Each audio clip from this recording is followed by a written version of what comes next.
하나님 앞에서 자신을 어떻게 생각해야 될까 질문을 풀어보려고 합니다.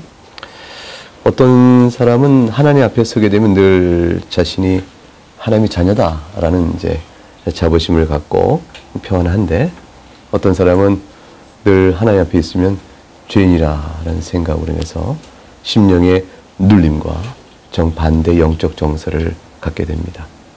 어떤 교회는 하나님의 자녀니 무엇을 걱정하겠는가라고 생각하며 모든 영적 부담과 눌림에서 완전한 해방을 선언하고, 어떤 교회는 반대로 우리가 늘 앞에 죄인인데 어찌 살 것인가 라는 질문을 앞에서 무겁게 눌려지는 정반대의 예수 그리스도의 이름을 믿는다 하는 교회의 영적 정서가 대립되어 있고 대주되어 있고 서로 교제하기 어려운 그런 교회의 모양까지도 나가게 되어지죠.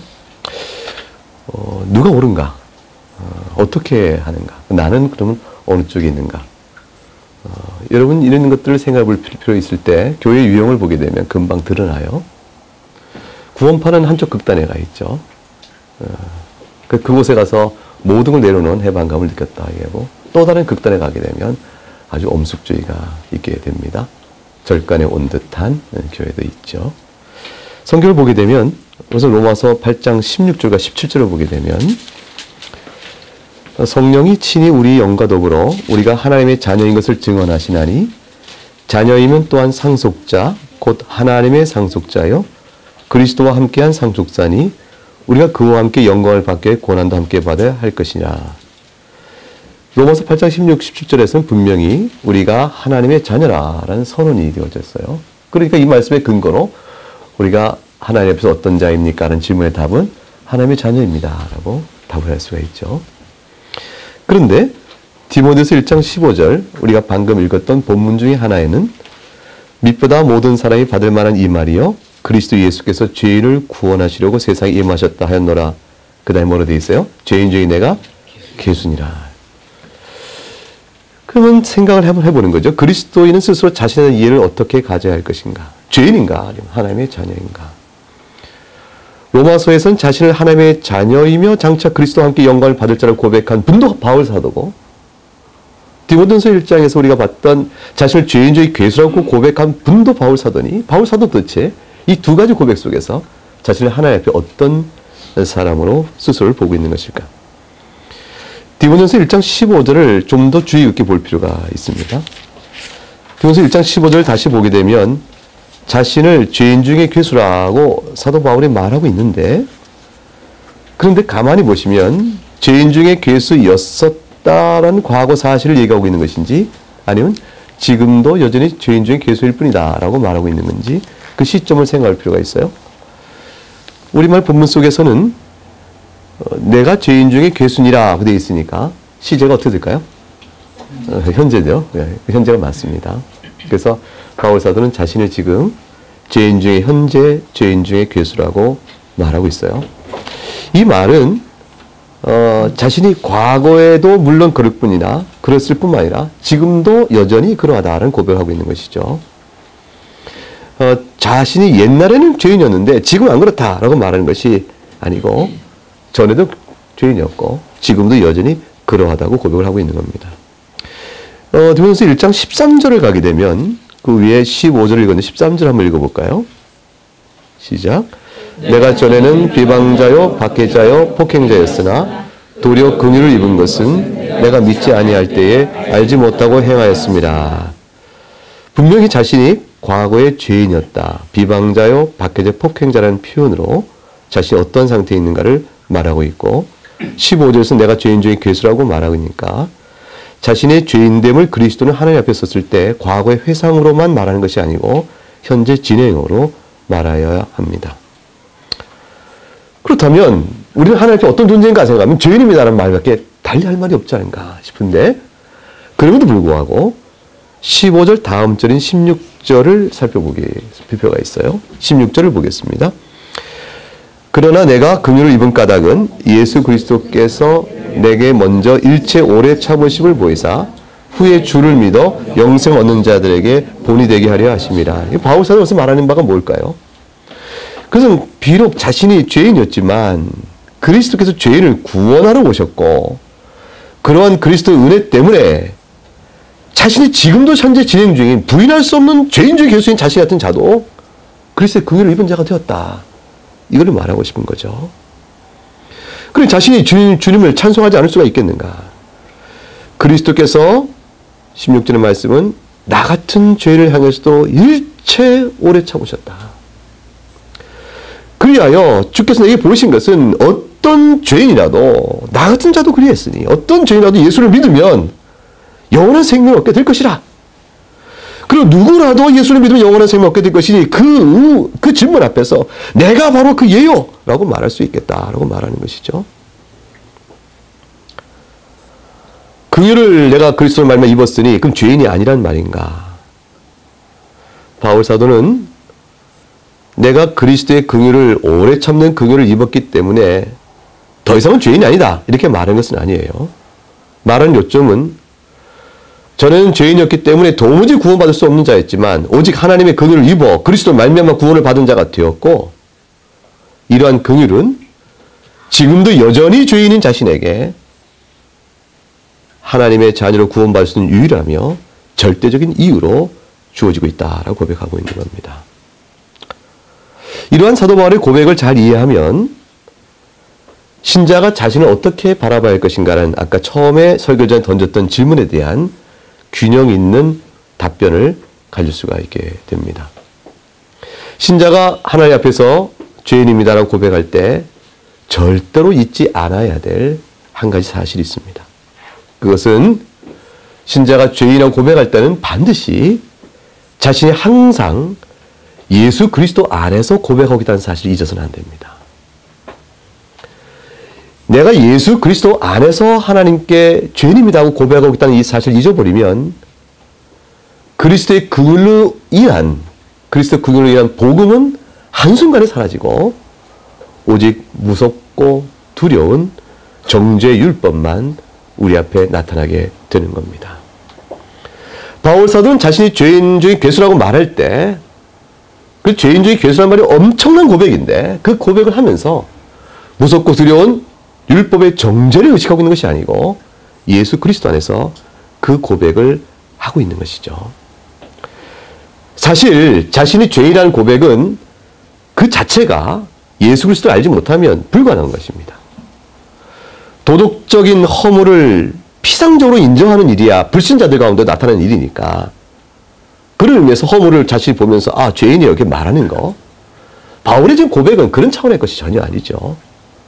바울의 고백은 남들이 볼 땐 다 당신은 의인이요 라고 말을 해도 남들 볼 땐 다 의인인데 도덕적으로 허물이 없는 것 같이 보이는데 하나님 앞에서는 도무지 부인할 수 없는 자신의 죄의 성질을 깨달아서 주님 제가 죄인 중에 괴수입니다 라고 고백할 수 없는 영적 상태를 지금 우리가 보고 있는 것이죠. 신자가 하나님 앞에서 자신을 어떻게 볼 것이냐 이 말은 죄의 고백을 어떻게 할 것이냐라는 말은 바로 이런 차원의 것이지 불신자들도 있는 피상적 의미에서 도덕적 허물 자체를 드러놓고 죄인이라 아니다 이렇게 말하는 차원이 결코 아닙니다. 그리스도 앞에서 그리스도 안에서 행하는 회개라. 그리스도 앞에서 그리스도 안에서 자신이 죄인됨을 인정한다는 것은 우리에게 중요한 전제가 되어지면서 동시에 내가 하나님 앞에서 어떤 자인가를 이해하는 데 아주 중요한 내용이 됩니다. 첫째로 반드시 이해할 것은 참된 회개가 되려면 그리스도 안에서 행하는 참된 회개가 되려면 그런 사람은 절대로 자신을 의로운 자로 여기지 않습니다. 사실 아담과 하와가 타락한 이후에 사람이 타락한 인간은 이중적인 행태를 보여옵니다. 하나는 자신을 의롭고 고상하며 부끄러울 것이 없다고 자만하는 영적 죄를 범합니다. 자신에게 있는 죄의 성질을 가벼이 여기고 헛된 자만 속에 빠져서 어리석은 자기 존중감에 취해버리는 것이죠. 내가 무슨 죄인인가? 소위 기독교라는 자들도 기독교인들도 보니까 나보다 나은 자가 없다 생각하고 자신의 도덕적 노력으로 남들 앞에 의로운 자 칭찬받는 일을 즐겨받고 그런 칭찬에 취해서 스스로를 속이고 자신이 죄인인 줄 모르게 됩니다. 이러한 자의 어리석음은 이미 사도 바울이 경험한 것이고 사도 바울이 우리에게 자기 고백을 통해서 빌립보 3장 4절에서 11절에서 이렇게 자기 고백으로 주고 있죠. 보세요. 빌립보 3장 4절과 11절의 말씀 속에 길지만 같이 읽어보도록 하겠습니다. 빌립보 3장 4절에서 11절 말씀 읽어보죠. 그러나 나도 육체를 신뢰할 만하며 만일 누구든지 다른 이가 육체를 신뢰할 것이 있는 줄로 생각하면 나는 더욱 그러하리니 나는 8일 만에 할례를 받고 이스라엘 족속이요 베냐민 지파요 히브리인 중에 히브리인이요 율법으로는 바리새인이요 열심으로는 교회를 박해하고 율법의 의로는 흠이 없는 자라. 그러나 무엇이든지 내게 유익하던 것을 내가 그리스도를 위하여 다 해로 여길 뿐더러 또한 모든 것을 해로 여김은 내 주 그리스도 예수를 아는 지식이 가장 고상하기 때문이라. 내가 그를 위하여 모든 것을 잃어버리고 배설물로 여김은 그리스도를 얻고 그 안에서 발견되려 함이니 내가 가진 의는 율법에서 난 것이 아니요 오직 그리스도를 믿음으로 말미암은 것이니 곧 믿음으로 하나님께로부터 난 의라. 내가 그리스도와 그 부활의 권능과 그 고난에 참여함을 알고자 하여 그의 죽으심을 본받아 어떻게 해서든지 죽은 자 가운데서 부활에 이르러 하노니. 바울은 자신이 자랑했던 모든 의의가 한낱 배설물에 불과한 것이라고 고백을 합니다. 그리스도 안에서 회개하는 자는, 그리스도 안에서 자신의 정체성을 이해하는 자는 이와 같이 자기의 의의를 한순간 한 톨도 인정하지 않습니다. 누구라도 자신의 의의를 그리스도 앞에 내놓은 자가 있다면 그는 참된 회개를 하는 자가 결코 아닌 것이죠. 그리스도 앞에서 자신의 참된 모습을 이해하고 자신의 죄인됨을 인정하며 회개하는 자는 이와 같이 자신의 의의를 전적으로 부인함과 동시에 정반대로 또 한편에 나타나는 한 문제와 관련해서 바른 태도를 가질 필요가 있습니다. 그것은 사람이 타락한 이후에 영적인 헛된 자만에 취하는 것이 한 극단인 것처럼 또 다른 한편에서는 지나친 자신의 경멸과 멸시와 비하입니다. 마치 그리스도께서 자신을 위하여 아무런 도움을 주지 못하는 분이신 것처럼 그리스도 안에 있다고 말하면서도 자신을 무가치한 자로 멸시하고 늘 영적으로 부정적인 자인식만 갖는 사람들이 있게 됩니다. 사실 이것은 이해가 할 만한 일이죠. 왜냐하면 그리스도를 믿고 난 뒤에도 여전히 우리 안에는 허물과 연약함이 있기 때문입니다. 그리스도를 믿은 후에도 그리스도인은 죄악과 연약함으로 계속 지나가고 있기 때문에 그리스도 앞에서 자신은 무가치한 자여 늘 자신을 스스로 멸시하고 부정적으로 자기를 생각할 수가 있게 됩니다. 회개라는 것은 당연하게 하나님 계명 앞에서 자신이 죄인한 사실을 직시하는 데서 나오는 것이죠. 하나님의 계명 앞에 자신이 죄인한 사실을 직시하게 되어지니까 그런 의미에서 자신의 죄를 슬퍼하고 죄악을 행하는 자신의 본성을 미워하고 경멸하는 것은 진정한 회개의 표본이라고 할 수가 있습니다. 그러나 그것이 너무 지나치게 되어져서 사실 자신이 그리스도 안에 있다는 사실조차도 잊어버리고 그리스도 안에 있으므로 그리스도께서 내게 주시는 복음의 위로도 전혀 모르는 자처럼 그렇게 자기 멸시와 자기 비하에 빠지게 되는 것은 참된 그리스도인이 그리스도 앞에 선 사람으로서의 회개하는 모습, 자기를 이해하는 모습이라고 볼 수는 없는 것이죠.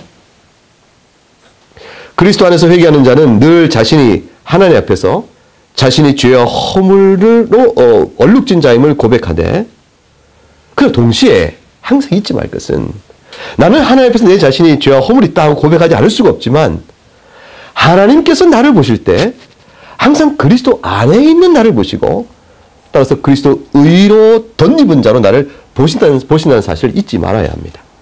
이것이 하나님의 긍휼이요 회개하는 자에게 베풀어지는 무한한 용서요 믿는 자에게 주시는 축복인 것입니다. 이것을 이신칭이라 얘기하는 것이죠. 그리스도를 믿음으로 의롭다함을 받는다는 이 놀라운 은혜의 복음은 그리스도를 믿는 신자인 우리에게는 말할 수 없는 위로를 주시는 것이며 이것이 바로 그리스도인 자신이 우리는 어떤 사람들인가 이렇게 이 질문 앞에 답을 해나갈 때에 답을 찾아가는 출발점이고 기초고 토대가 됩니다. 다시 말해서 그리스도 안에서 자신을 바르게 보는 자는 자기 의를 자랑하는 어리석은 자가 결코 아니어야 하며 또한 자신을 너무 경멸하여 자신이 그리스도로 말미암아 의롭다움을 받은 자라는 사실조차 망각하여서도 결코 안 되는 것입니다. 그러니까 그리스도인은 자신을 바라볼 때 비록 자신이 과거뿐만 아니라 현재에도 여전히 죄인이지만 그러나 하나님의 은혜 안에서 그 하나님 앞에서 하나님의 자녀로 서 있다는 사실을 결코 놓치면 안 되는 것입니다. 사실 이러한 이해는 우리의 믿음 안에 있어서 영적 상황 안에서 서로 상호적이기도 하면서 또한 순환적이기도 합니다. 왜냐하면 한편으로는 죄인을 깨닫는 자라야 그리스도의 은혜를 구하게 되는 것이고 다른 한편으로는 그리스도의 은혜를 아는 자라야 자신이 죄인이라는 사실을 직시할 수 있기 때문이죠. 이러한 순환적 상호적 과정을 통해서 우리는 그 예수 그리스도 안에서 하나님의 자녀 양육을 받는 것이고 거룩한 하나님의 자녀인 아들인 그리스도의 형상으로 빚어져가는 은혜를 또한 받게 되는 겁니다. 결국 우리를 의롭다 하심과 거룩해 가시는 전적인 하나님의 은혜가 우리 가운데 나타나고 실현이 되는 것이라 볼 수가 있습니다. 이런 은혜에 대한 깊은 각성이 확신 가운데 자리할 때 비로소 사도 바울은 그 배경 위에서 자신을 죄인 중에 괴수라고 말하고 있는 것이요. 한편은 죄인 중에 괴수라고 말하면서 또 한편으로는 내가 바로 그 의를 입은 자라 이렇게 말하는 영적 자기 이해를 나타내 보이고 있는 겁니다. 믿음으로 예수 그리스도 안에 있는 자는 그리스도의 의를 덧입은 자이며 하나님의 자녀인 것입니다. 그를 위해서 그는 완전히 새로운 사람인 것입니다. 신분이 바뀌어버린 것이죠. 그러나 신분이 바뀌었음에도 불구하고 그 바뀐 신분에 걸맞는 생활과 마음과 생각을 제대로 하지 못한다는 자신을 발견하게 되어집니다. 그것이 소위 말해서 성도에게서 발견되는 연약함이라는 것입니다. 다시 말하면 옛사람의 흔적인 것이죠. 에베소서 4장 21절과 24절을 볼까요? 에베소서 4장 21절과 24절 말씀.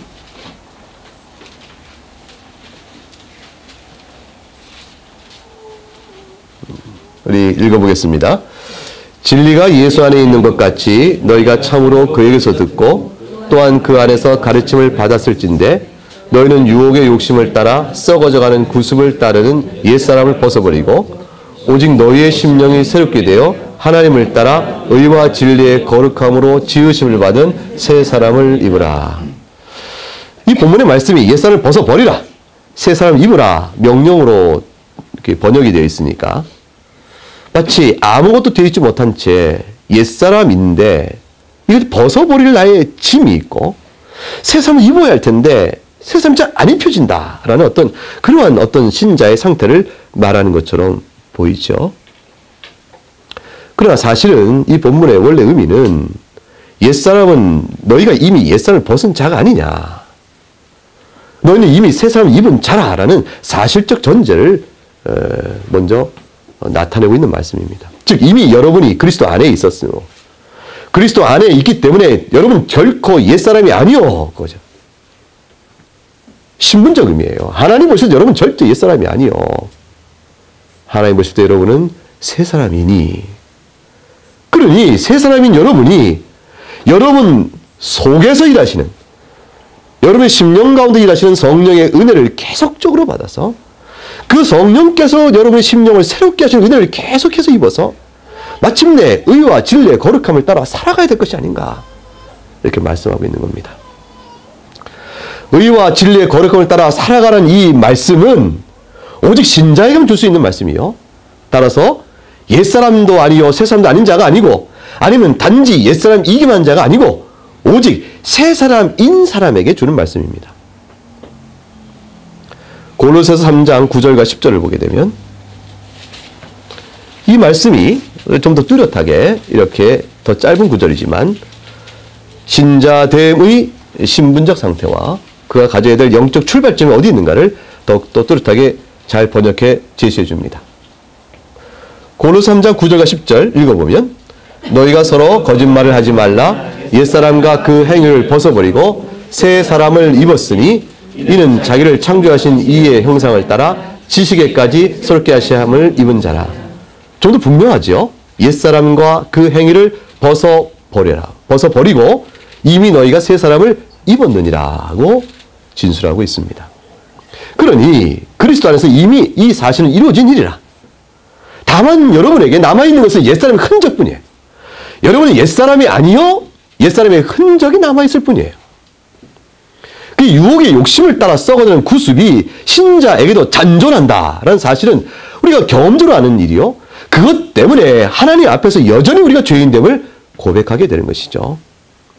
그 고백은 하나님께서 그 흔적을 남겨두신 까닭은 예수를 믿고 완전한 성화를 바로 즉각적으로 주지 아니하신 까닭은 그리하여 그것 때문에 더욱더 그리스도를 의지하게 하고 하나님의 그림을만이 생명인 줄 더욱더 고백하게 하고 그래서 주 앞에 눈물로 회개하되 늘 용서의 감사로 그 기쁨으로 살아갈 수 있도록 이끌어 가시는 겁니다. 이러한 고백의 배경에는 따라서 은혜 입은 자로서 자신이 하나님 앞에 새 사람의 정체성이 확실히 자리하고 있는 것이죠.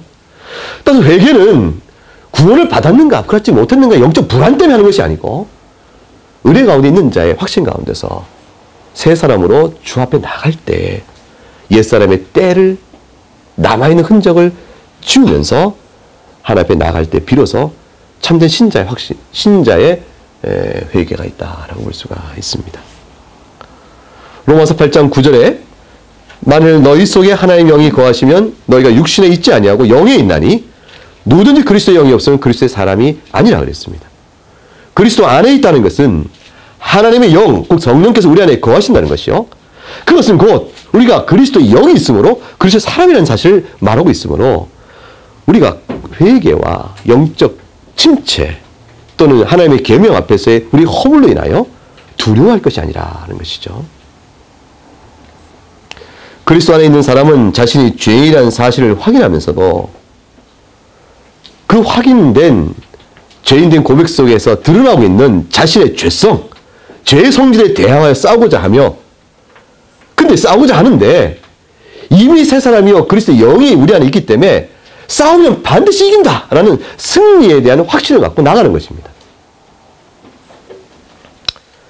죄와 싸우기를 피 흘리기까지 하지 아니하고 자신이 이미 하나님의 자녀로 새 사람 됐다는 사실을 확신한다고 하면서 하나님의 능력 안에서 거룩한 하나님의 자녀의 형상을 입어 나가기를 원치 않는 우리의 옛사람의 흔적의 마음이 번번이 죄에서 넘어진 자로 만드는 것이요.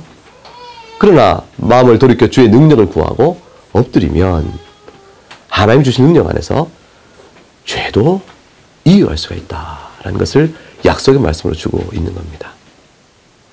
갈라디아서 5장 17절을 볼까요? 갈라디아서 5장 17절을 보게 되면 한번 읽어보시죠. 육체의 소욕은 성령을 거스르고 성령은 육체를 거스르나니 이 둘이 서로 대적함으로 너희가 원하는 것을 하지 못하게 하려 함이니라. 이 갈라디아서 5장 17절 보게 되면 꼼짝달싹 못하는 죄에 대한 핑계가 충만한 그런 것으로 우리 영적 상태를 그려놓고 있는 것 같아요. 우리 안에 육체의 소욕이 있고 성령의 소욕도 있다. 아, 새 사람과 옛 사람이 내가 싸우는구나 이렇게 생각되기 쉽다 그 말이죠. 그런데 옛사람은 흔적이 남아있을 뿐 우리는 온전한 새 사람으로 되어 있기 때문에 그리스도 안에 있다는 건 그런 뜻이에요. 따라서 나의 육체의 소욕이 성령의 소욕을 비록 거스리지만 그 육체의 소욕은 옛사람의 흔적일 뿐이므로 대적하면 성령의 소욕에 따라 이길 수가 있다라는 것입니다. 어떻게 이렇게 말할 수 있는가? 늘 이 갈등 속에서 우리가 패배하고 이런 패배로 인하여 내가 과연 구원을 받은 자인가 두려워하며 의심할 자로 살게끔 되어 있는 것이 아니라 그 말이죠. 그것은 방금 읽은 갈라디아서 5장 10절 그 앞절인 5장 16절 속에서 이미 우리에게 그 답을 주고 있습니다. 16절 읽어볼까요? 내가 이르노니 너희는 성령을 따라 행하라. 그리하면 육체의 욕심을 이루지 아니하리라. 성령을 따라 행하면 명령으로 주고 있어요. 성령을 따라 행하라. 그리하면 약속이 주어집니다. 약속은 무엇이죠? 육체의 욕심을 이루지 아니하리라. 넉넉히 싸워 이길 수 있느니라. 성령의 은혜를 입어서 내가 새 사람 된 자다. 그 사람이 그리스도인이 하나님 앞에 엎드릴 때 자신을 본다는 것은 육체의 소욕과 싸우는 과정 속에서 잔존하는 옛사람의 성품을 바라보며 주의 능력을 구하지 않아 이 같은 죄에 내가 무너져 버렸던 이 사실에 대한 안타까움과 하나님 앞에 눈물로 회개하는 것입니다. 그러나 확실히 아는 것은 성령의 도우심이 내게 주어지면 그 육체의 욕심도 감당할 수 있게 된다. 그 감당되어지는 일이 내 안에서 조금씩 더욱더 충만해지고 더 확장되어 갈수록 그런 일이 우리에게 이루어질진데 그걸 가리켜서 성화라 하는 것이에요. 그것이 바로 우리에게 거룩한 자로 빚어져가는 것이라. 하나님의 자녀의 아들의 형상을 닮아가는 것이라. 이렇게 되어지는 것이죠. 이 성화의 과정은 반드시 우리 안에 이루어지게 되어 있습니다. 완전한 성화는 주의 나라에 임할 때 비로소 이루어지겠지만 이 땅에 사는 동안에 이 성화의 은혜 역사를 주께서 결코 쉬지 아니하신다. 그러므로 신자가 주 앞에 회개한다는 것은 내가 어찌하여 성령의 능력과 주께서 나를 향한 선한 뜻에 따라 살기를 원키보다는 그 흔적, 더러운 흔적 자체를 내가 더욱 따라가는가. 이 자신에 대한 하나님 앞에서의 눈물의 회개가 있는 것이죠. 내가 이 죄를 졌으니 내가 이 죄 때문에 과연 구원받은 자일 것인가. 이렇게 생각하는 의미에서의 정죄와 율법의 정죄 앞에 눌려지는 영혼이 아니라 그 말입니다. 회개는 우리에게 늘 자유함과 위로와 기쁨을 줍니다. 우리는 그리스도 안에서 고린도후서 5장 17절 우리가 또다시 읽었던 본문의 그 내용이 마지막 오늘 설교의 결론이 되는데 그럼 누구든지 그리스도 안에 있으면 뭐라고 되어 있죠? 새로운 피조물이라. 이전 것 지나갔으니 보라 새 것이 되었도다 말씀합니다. 그리스도 예수께서 이루신 구속의 사건 때문에 이 세상은 완전히 새로워진 세상이 되어버린 거예요. 거시적으로 거대 담론적으로 그리스도께서 완전히 새로운 창조세계를 이루셨는데 우리는 그 그리스도께서 새로 만드신 세상에 속한 사람이에요. 새로운 영적 질서에 속한 사람이에요. 새로운 영적 질서에 속한 사람이기 때문에 죄의 선악에 속한 자가 아니요 그리스도의 부활로 인하여 주어진 영적 생명 그 희락과 평강을 누리며 사는 자라. 우리가 육체의 소욕과 싸워 성령을 쫓아 행하면 죄를 이기는 능력이 우리에게 경험되어질 텐데 그것을 가리켜서 영생을 맛보며 산다라고 말하는 겁니다. 이 땅에 살면서 어떻게 영생을 확신하는가? 그거는 막연한 얘기가 아니에요. 아주 구체적인 얘기예요.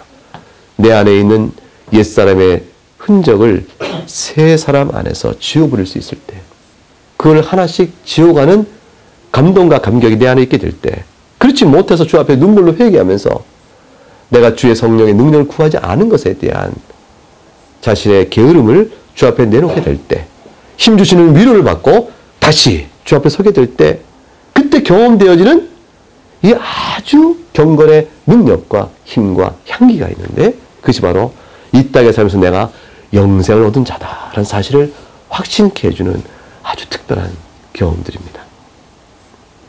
내가 새로운 시대에 속한 자구나. 내가 새로운 피조물이구나. 비록 아직은 완성되지 않았지만 그러나 참으로 진정으로 새롭게 된 피조물이구나. 이런 사실을 깨닫게 되어지는 겁니다. 그것이 바로 그리스도를 믿음으로 우리를 하나님의 자녀로 삼아주신 칭의의 은혜인 것이고 그 은혜 안에서 우리를 새롭게 하나님 아들 곧 그리스도의 형상을 닮아가도록 이끌어가시는 성화의 은혜인 것입니다. 이런 이해를 가지고 다시 디모데전서 1장 15절 16절을 읽고 말씀을 마치도록 하겠습니다. 15, 16절 읽어볼까요? 밑보다 모든 사람이 받을 만한 이 말이요 그리스도 예수께서 죄를 구원하시려고 세상에 임하셨다 하였도다. 죄인 중에 내가 괴순이라. 그러나 내가 긍휼을 입은 까닭은 예수 그리스도께서 내게 먼저 일체 오래 참음을 보이시사 후에 주를 믿어 영생 얻는 자들에게서 본이 되게 하려 하심이라. 비록 죄인 중에 괴수이지만 그러나 그것만이 사도 바울의 영적 정체성을 전부 결정하고 정의하는 것이 아니요 그보다 더 큰 것이 있으니 예수 그리스도의 긍휼을 입은 자라는 사실이죠. 그리스도의 긍휼을 입은 자로서 자신의 죄인 된 것을 바라보는 것, 하얗디 하얀 배경 위에서 자신의 흠들을 바라보는 겁니다. 주께서 씻겨버리신 하얗디 하얀 바탕 위에서 남아있는 옛사람의 흔적의 오물들을 바라보는 거예요. 그리고 그것 때문에 그리스도의 긍휼만이 내 살 길이라고 다시 엎드리고 찬송을 하는 것입니다. 이것이 바로 신자가 그리스도 안에서 자신을 바라보는 올바른 죄 인식이라 합니다. 그러고 인하여 항상 주님 앞에 감사하고 항상 긍휼로 인한 자비로 인한 인애로 인한 그리스도의 사랑과 하나님의 용서 앞에 늘 기뻐하면서 자, 이번 한평생 동안 옛사람의 흔적 지워버리면서 경건의 줄기를 붙잡아 감사 찬미로 나가는 것이라 볼 수가 있습니다.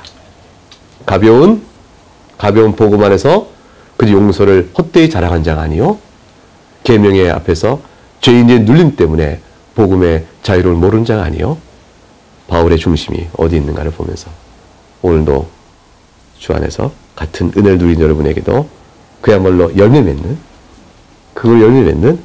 복된 여러분 교회가 될 수 있도록 주의로 축복합니다. 기도하겠습니다.